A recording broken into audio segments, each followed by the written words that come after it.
Oke, halo semuanya. Saya Dimas Ramadhani. Di sini saya akan membawa materi tentang multimedia dan media sosial. Termasuk slide pertama. Apa itu multimedia dan media sosial?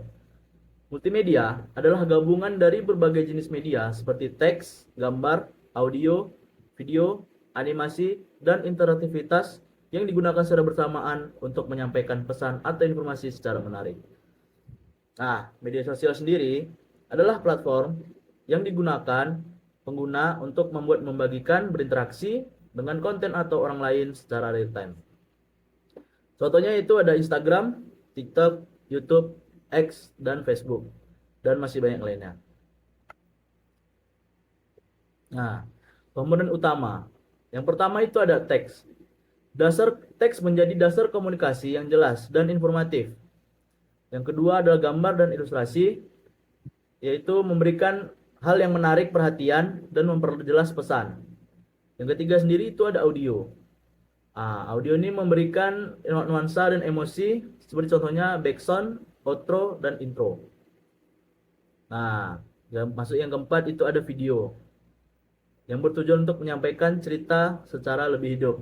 Nah, yang kelima itu ada animasi, membantu menjelaskan proses yang kompleks.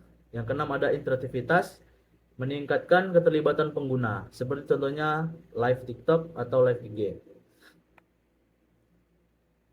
Nah, evolusi media sosial. Perjalanan media sosial dari masa ke masa. Yang pertama itu ada web 1.0 dari tahun 1900 hingga 2004.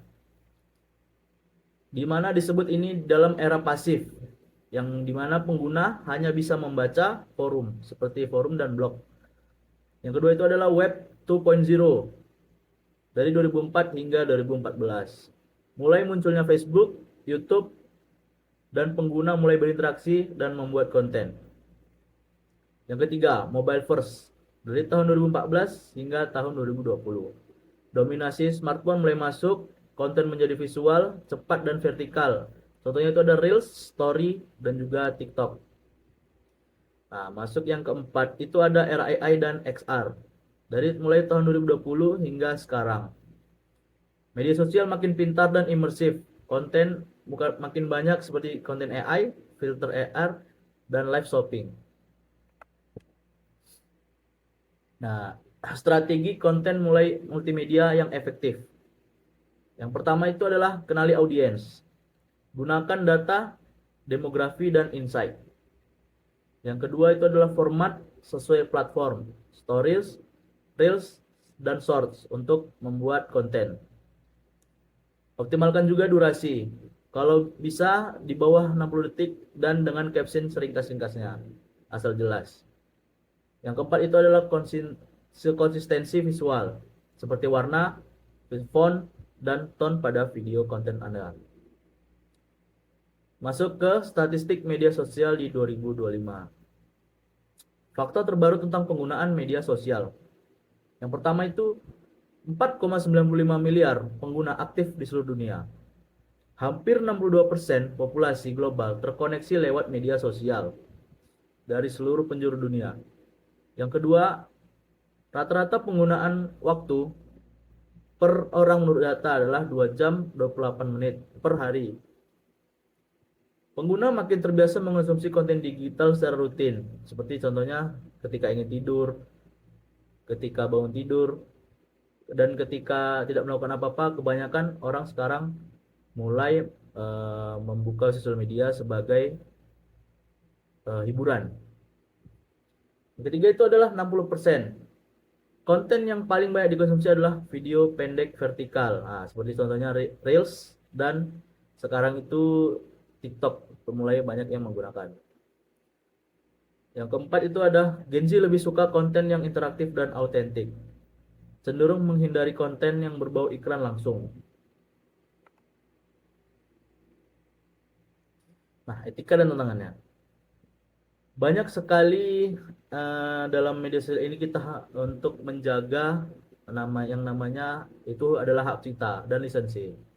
Kita tidak bisa sembarangan menggunakan, contohnya seperti menggunakan lagu di dalam konten kita, dan kita tidak bisa sembarangan mencopas dan menggunakan konten-konten orang lain untuk konten kita. Yang kedua itu adalah misinformasi dan echo chamber. Contohnya itu hoax. Banyak sekali hoax bertebaran atau dengan yang sekarang lagi marak ini banyak akun-akun buzzer yang menggiring opini publik untuk kepentingan pribadi. Yang ketiga itu ada privasi dan keamanan data. Nah, semakin banyaknya data yang digunakan, maka semakin lebih berbahaya ketika privasi dan keamanan data itu sendiri telah bocor. Banyak kerugian-kerugian yang akan dialami, seperti contohnya pembobolan akun bank dan juga akun-akun seperti pinjol atau yang lainnya.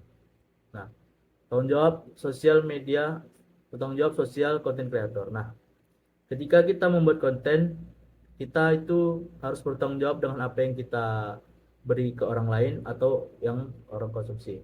Bisa kita pertanggungjawabkan. Nah, kesimpulan. Multimedia dan media sosial saling menguatkan. Multimedia membuat konten lebih hidup, sementara media sosial menyebarkan pesan secara cepat dan luas. Dengan memahami karakteristik masing-masing media, kita bisa menyampaikan pesan secara lebih menarik dan efektif, membangun koneksi yang lebih kuat dengan audiens, meningkatkan jangkauan dan dampak komunikasi digital. Terima kasih, saya sudahi video ini dan jangan lupa like dan komennya. Terima kasih. Thanks for watching and don't forget to like and subscribe.